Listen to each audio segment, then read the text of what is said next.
ধন্য ধন্য লোকনাথ, তুমি ধন্য। তুমি সত্যি স্বয়ং ঈশ্বরের অংশ।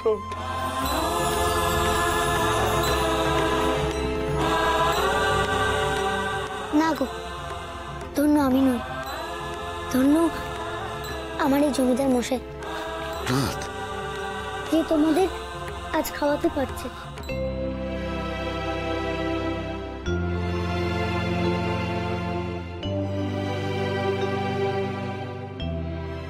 মশাই, আপনি আপনি ওদিকে যান, ওদের দেখাশোনা করুন, ঠিক মতো খেতে পাচ্ছে কিনা যান।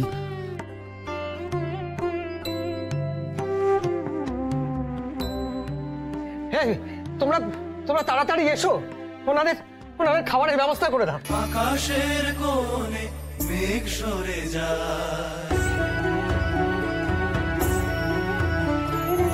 আকাশের কোণে মেঘ সরে যায়, জাগলে চন্দ্রশেখর, জ্যোৎস্না প্রভায় ঝলমল করে নবীনের জটা কিশোর।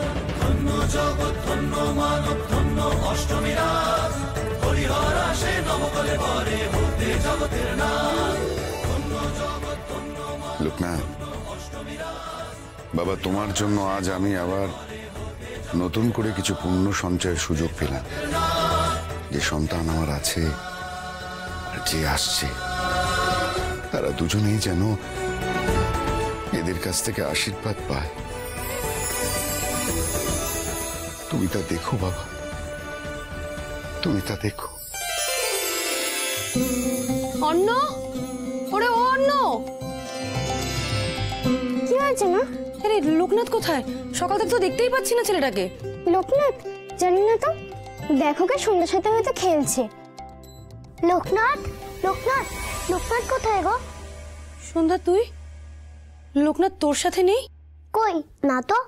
সে কি, আমি তো ভাবলাম ও হয়তো তোর সাথেই খেলছে, আমার সাথে তো খেলতে আসেনি। উমা, তাহলে ছেলেটা আমার কোথায় গেল আবার? হে ভগবান, আমি কি যে করি ছেলেটাকে নিয়ে। না না না, যেভাবেই হোক আমাকে লোকনাথকে আটকাতেই হবে, আটকাতেই হবে। চল সন্ধ্যা, লোকনাথকে খুঁজে আনি, আয়।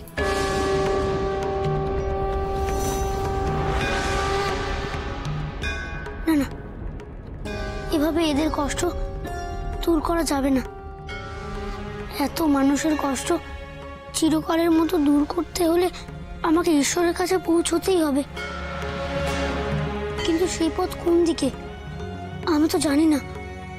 আমাকে খুঁজে নিতেই হবে সেই পথ, যে পথ দিয়ে সবার কষ্টের কথা ঈশ্বরের কাছে পৌঁছে দিতে পারবো।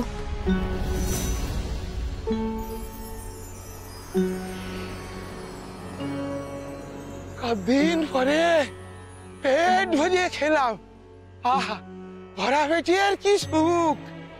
একরতি ছেলেটা ছিল বলে গো আমরা বেঁচে গেলু। একরতি কি রে, ও যে আমাদের ভগবান, সব জয়ধ্বনি দে।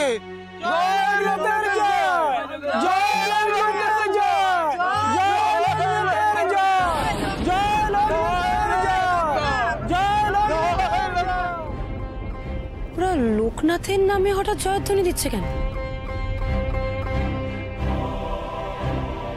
আর লোকনাথকে ওরা চিনলই বা কি করে?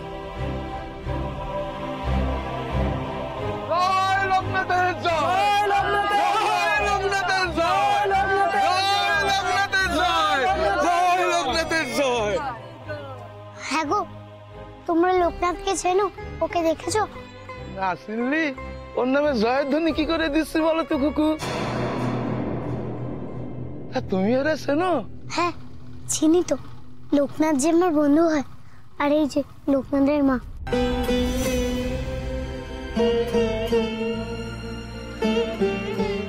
তুমি সেই জগৎ জননী মা? মা মা মা গো, মা! কি করছেন আপনারা? কি আশ্চর্য, আমাকে প্রণাম করছেন কেন? কি আশ্চর্য, লোকনাথ আমার ছেলে, আমি তো ওকেই খুঁজতে বেরিয়েছি। লোকনাথ, লোকনাথ! বলো না ঠাকুর, এই এত কষ্টের শেষ কোথায়? কিভাবে মুক্তি পাবে সবাই কষ্ট থেকে?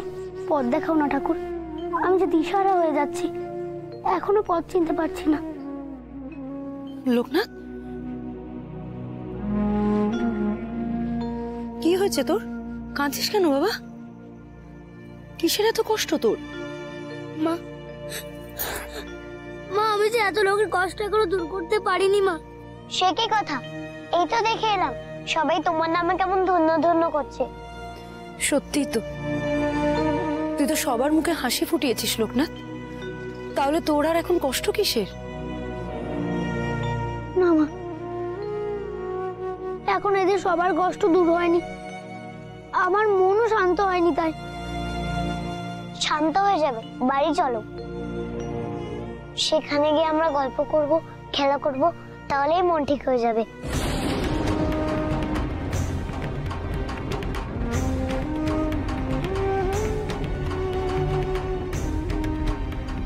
না, কি না লোকনাথ, অনেক হয়েছে, এবার বাড়ি চ। না মা, আমি এখন বাড়ি যেতে পারবো না। একদিনের জন্য পেট ভরেছে ওদের, মুখে হাসি ফুটেছে, কিন্তু তারপর যতক্ষণ না ওদের খাওয়ার কষ্ট চিরজীবনের মতো দূর করে দিতে পারছি, ততক্ষণ আমিও কিছু মুখে তুলবো না, আর কোথাও যাবো না।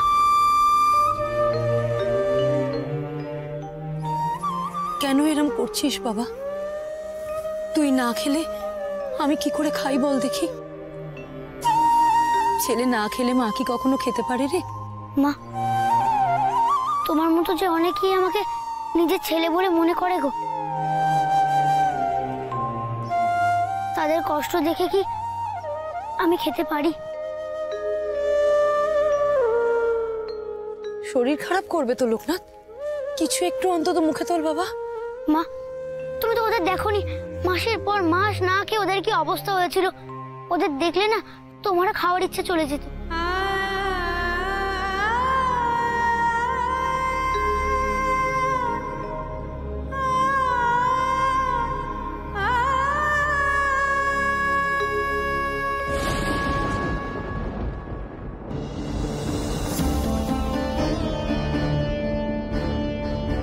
কি হলো লোকনাথ? জমিদার মশাই যে ওদের একদিনের কষ্ট মিটিয়েছে, আমাকে যে ওদের চিরকালের কষ্ট মেটাতে হবে, না হলে যে আমি শান্তি পাবো না, শান্তি। লোকনাথ, লোকনাথ শোন আমার কথা লোকনাথ। আচ্ছা কাকি, মানুষের কষ্ট তো ঠাকুর দূর করে, আর যে লোকনাথ ওদের কষ্ট দূর করতে গেল, তবে কি লোকনাথ নিজেই ঠাকুর?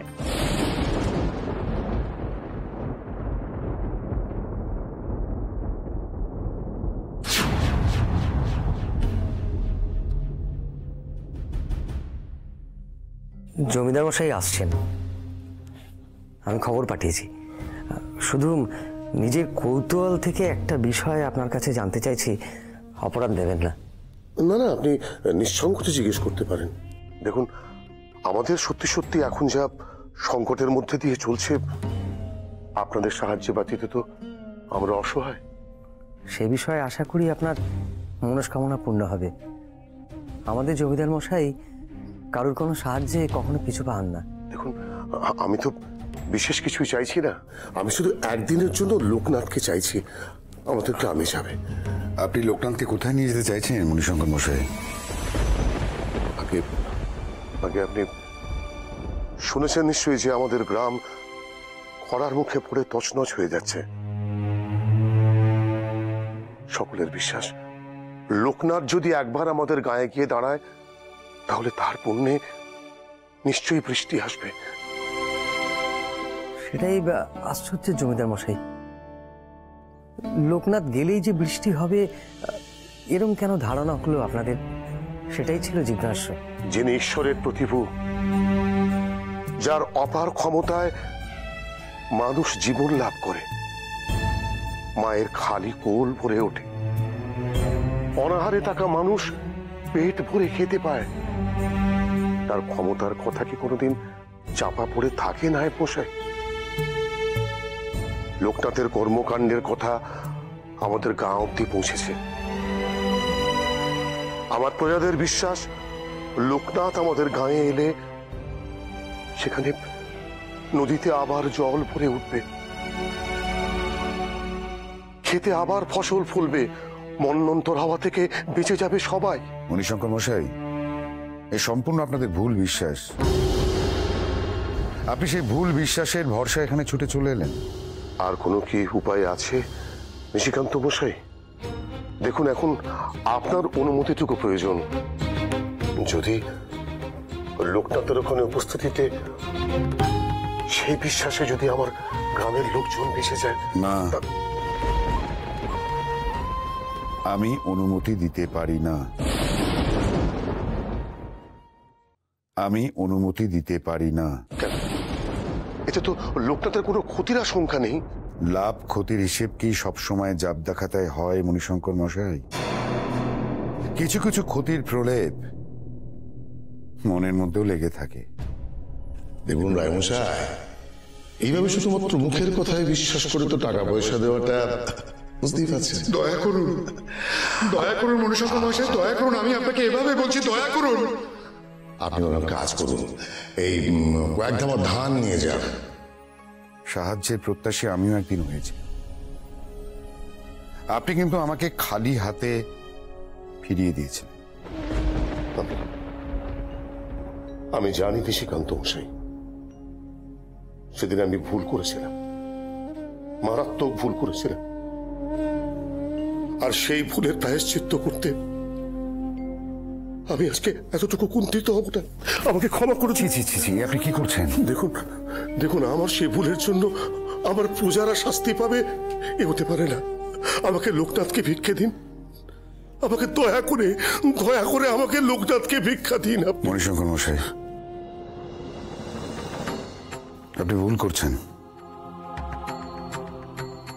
আমাকে আপনি ভুল বুঝছেন। আমি কিন্তু প্রতিশোধ নেওয়ার জন্য লোকনাথকে যেতে বাধা দিচ্ছি তা কিন্তু নয়। লোকনাথকে নিয়ে যাওয়ার জন্য আমি অনুমতি দেওয়ার কে? হুজুর, ছোট মুখে বড় কথা বলি। যদি অনুমতি দেন তাহলে আরেকবার ভেবে দেখার অনুরোধ করব। না না মশাই,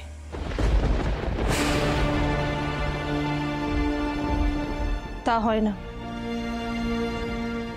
লোকনাথ এই গায়ের সম্পদ ঠিকই, তবে ভুলে যাবেন না যে ও একটা বাচ্চা ছেলে। অন্যের উপকার করতে গিয়ে ওর যদি কোনো বিপদ আপদ হয় তখন কে সামাল দেবে?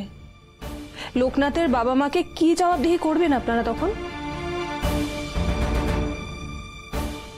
করব, তুমি ঠিক কথাই বলেছ। আমি কিন্তু ওনাকে এতক্ষণ ধরে সেই কথাটাই বোঝাতে চাইছিলাম। আমি বলি কি, আপনি বরঞ্চ সাধ্যমতো চাল ডাল ফসল যা যা সম্ভব ওর গায়ে পাঠানোর ব্যবস্থা করুন। ওনার প্রজারা অন্তত অনাহারে তো কষ্ট পাবে না। না মাতা ঠাকুরুন, আমি লোকনাথকে নিয়ে যাবার আশায় ছিলাম, কোনো খাবার ভিক্ষা করতে আসিনি। আপনি কেন বুঝতে চাইছেন না মণিশঙ্কর মশাই? লোকনাথের দায়িত্ব আমার নয়। আমি আপনাকে চাল ডাল ফসল দিতে পারি, কিন্তু তাতে কদিন সবার পেট ভরবে গো? লোকনাথ, ওই চাল ডালে কদিন কজনের পেট ভরবে? কিন্তু কিন্তু যদি বৃষ্টি হয় তাহলে তো সকলের মঙ্গল। তুমি লোকনাথ, তুমি যাবে আমার সাথে? আমার প্রজারা খুব বিশ্বাসে আছে যে তুমি গেলেই বৃষ্টি আসবে। আর না করো না গো, এত লোকের কষ্ট তোমরা তো দেখছো। আমি যা দেখতে পাচ্ছি না এত লোকের কষ্ট। আমাকে আমাকে দয়া করুন, আমাকে দয়া করুন।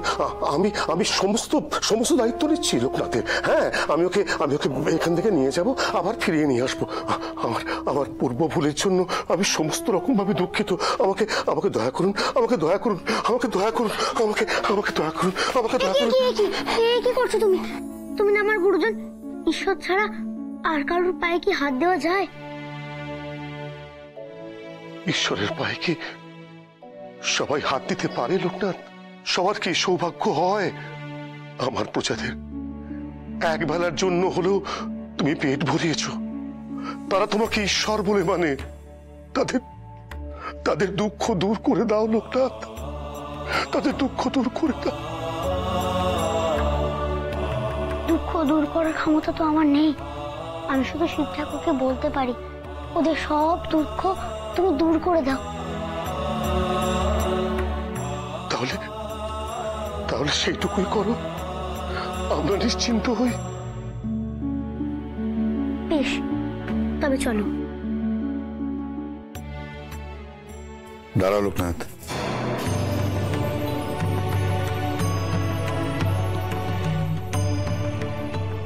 তোমাকে আমি একা যেতে দিতে পারি না। তোমার সঙ্গে আমার লোকজন যাবে, নায়েব মশাই যাবেন তোমার সাথে। নায়েব মশাই, হুজুর, আপনি যথাসম্ভব চাল ডাল ফসল নিয়ে লোকনাথের সাথে যান। আমি জানি লোকনাথ ঠিক অসাধ্য সাধন করবেই, বৃষ্টি নামবেই। আর যতক্ষণ না বৃষ্টি নামছে, ওখানে যারা যারা উপস্থিত আছে তাদের মুখে যেন খাবার ওঠে সেই ব্যবস্থা করবেন। যান। অন্ধের আলো তুমি আর তেরে প্রাণ, বিপদ তারণ তুমি জপি তব না। অন্ধের আলো তুমি আর তেরে প্রাণ, বিপদ তারণ তুমি জপি তব নাম। মানব পাবক তুমি নাহি জাত পার, মানব পাবক তুমি নাহি জাত পার।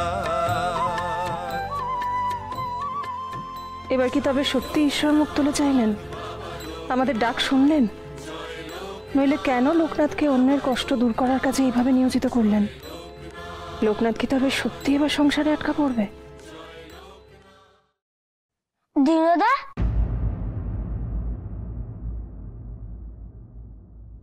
এ কি বিনি, তুমি এভাবে এখানে কি করছো? মা আমার ঘরে আটকে রেখেছে। এখন বলো তো, লোকনাথ কোথায়? লোকনাথ? বেনি সে তো গেছে পাশের গায়ে, সেখানে নাকি ভীষণ খরা, ওখানকার লোকেরা কেউ জল পাচ্ছে না, তাই তো ওকে ডেকে নিয়ে গেল। লোকনাথ চলে গেল একা একা? কথা তো ছিল লোকনাথ যেখানে যাবে আমিও সেখানে যাব। দোষ লোকনাথের নয় গো বেনি, ওদের যা তর সইছিল না, তাই তো ওকে যেতেই হলো। বেশ, তবে আবার দরজার শিকলখানা খুলে দাও দেখি, আমিও রওনা দিই। পাগল নাকি? দরজা খুলে দি আর কাকিমা আমায় বকবে। আমার কাছে জোর করে আটকে রেখেছে গো দাদা, লোকনাথের থেকে আলাদা করবে বলে। আমার বিয়ে আশীর্বাদ করতে গেছে বাবা মা। আচ্ছা তুমি বলো দিদি দাদা, আমাকে ছাড়া কি লোকনাথের চলে, নাকি লোকনাথ ছাড়া আবার চলবে? আহা গো, লোকনাথ যদি শিব ঠাকুর হয় তবে এই বেটা যে আমার হরিচ্ছা লাগো, দুজনকে যে মিলতেই হবে। কি ভাবছো কি দিদি দাদা? দরজাটা খোলো, এখনো বেরোলে লোকনাথকে ঠিক ধরে ফেলবো। না না, আকাশের যা অবস্থা, যেতে যেতে সন্ধে হয়ে যাবে। তুমি গেলে আমার সঙ্গে যাবে বেনি। এসো এসো এসো।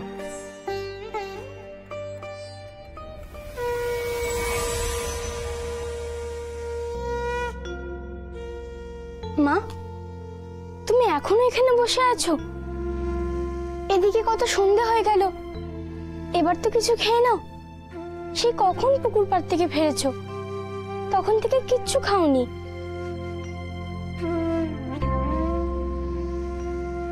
কি করে খাবো অন্ন? ছেলেটা এখনো অবধি মুখে কিছু না তুলে বসে আছে, আর ওকে ফেলে আমি কি করে খাই বল দেখি। মা, শিবগৌরী তো গেছে ওকে খুঁজতে, দেখবে এক্ষুনি ফিরে আসবে। ততক্ষণ তুমি খেতে বসো। মা, বিনি বাড়িতে তো সে নেই, ওখানেও যায়নি। সে কি? গুরুদেবের বাড়িতে গেছিলি? ওখানে হয়তো সন্ধ্যার সাথে খেলছে। না গো বৌদিদি, সেখানেও যায়নি। কি বলছিস কি তোরা? কোথাও যায়নি? তাহলে ছেলেটা গেল কোথায়? পাশের গায়ে গো, ওই জমিদার মশাইয়ের কাছে শুনে এলুম গো, লোকনাথ নাকি পাশের গায়ে খরা দূর করতে গেছে। মানে লোকনাথ কি ভগবান নাকি যে সে পাশের গ্রামে খরা দূর করতে গেছে? ও কি করবে বলতো? ওই পাশের গায়ে জমিদার মশাই তো ওকে সঙ্গে নিয়ে গেছে গো। আচ্ছা, ওনার কি কোনো কাণ্ডজ্ঞান নেই? উনি কোন আক্কেলে নিয়ে গেলেন লোকনাথকে? তাছাড়া ওইটুকু একটা বাচ্চা ছেলে, ও গিয়ে কি করবে সেখানে? আমি কিছু জানি না। আপনি যেখান থেকে পারেন আমার লোকনাথকে গিয়ে নিয়ে আসুন, এক্ষুনি যান।